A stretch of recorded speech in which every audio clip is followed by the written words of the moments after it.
melanjutkan pembahasan video yang sebelumnya, yaitu bagaimana kasus sholat cepat itu ada di Indonesia. Kalau di Arab, setahu saya ya, karena saya pernah ke negara Arab, tidak ada orang yang sholatnya cepat seperti itu ya. Saya masih ingat waktu itu tahun 2015 saya bertemu dengan orang dari Blitar. Saya bertanya, itu kok ada orang yang sholat, ada masjid sholatnya kok sangat cepat sekali. Dia berkata, oh itu atas dasar ijtihad salah seorang kiai, ya kiai atau ustadz, entah saya lupa namanya siapa. Terus saya bilang, kenapa kok tidak ada yang mengingkari? Ya, tidak ada yang berani mengingkari karena itu ijtihad salah seorang alim, dan seorang kiai dan ustadz itu ya ada orang yang beranggapan bahwa mereka tidak bersalah. Tapi saya katakan bahwa kiai ini ijtihadnya salah. Ya memang semoga Allah mengampuni dosa kiai tersebut. Mungkin dia punya niat baik ya, punya niat baik supaya orang-orang daripada setelah sholat isya mainan lebih baik sholat taraweh ya. Tapi dia buat super cepat supaya orang ke masjid semua. Tapi justru ini ya efeknya sekarang ini, kita di era ini, tugas kita berat. Berat apa? Mendidik mereka kembali ke jalan Al-Quran dan As-Sunnah yang sesuai para salaf. Itu bagaimana? Itu sulit ya. Karena masalah taklid. Taklid itu ikut-ikutan ya. Kalau taklidnya ikut-ikutannya sesuai dengan sunnah Nabi sama Al-Quran, tidak masalah ya. Tapi kalau taklidnya buta, dia sudah tahu ini yang benar, tapi dia tetap ikut kiainya. Nah ini yang bahaya. Nah sekarang kita beri penilaian ustadz yang tadi sholat di pesantren itu ya. Anggap saja niat sudah sesuai ya.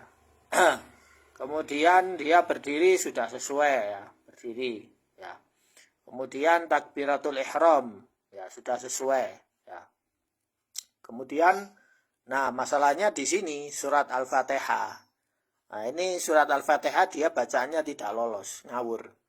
Kemudian rukuk. Saat rukuk saya lihat dia sudah benar, rukuknya sudah benar. Cuma makmumnya yang belakang itu banyak yang rukuknya tidak sempurna ya. Jadi saya anggap salah dia karena dia terlalu tergesa-gesa rukuknya. Dia tidak ngasih waktu rukuk agak lama sedikit. Kemudian iktidal ya. Iktidal dia terlalu cepat. Berdirinya sudah benar tapi dia terlalu cepat. Sehingga makmum yang belakang ada yang berdirinya seperti ini, ada yang bungkuk seperti ini ya. Kemudian sujudnya dia ya saya lupa ya itu sudah benar apa enggak, tetapi insya Allah dia posisi sujudnya sudah benar ya. Cuma mungkin dia menghilangkan sunnah karena dia tidak membaca doa saat sujud, atau sujudnya mungkin dia baca cuma subhanallah, wallahu alam, saya tidak tahu. Kemudian dia duduk sudah benar, kemudian tasyahud akhir apa dia duduknya itu sudah benar ya insya Allah ya. Kemudian baca tasyahud ini Allah alam apakah dia baca tasyahud apa tidak ya, soalnya dia setelah duduk dia langsung salam ya, mana mungkin dia mau baca tasyahud, berarti dia salah di sini. Kemudian sholawat pada Nabi dia tidak sholawat ya. Kemudian salam sudah benar salamnya. Tumak ninah ini yang sudah hancur, jadi dia tidak tumak ninah sama sekali ya. Kemudian tertib dia sudah sesuai tertib ya. Jadi kebanyakan yang sholat tarawih itu salahnya di sini, tidak tumak ninah. Mungkin imamnya tumak ninah ya, sudah sesuai sempurna, dia saat berdiri sujud dan rukuk sudah sempurna.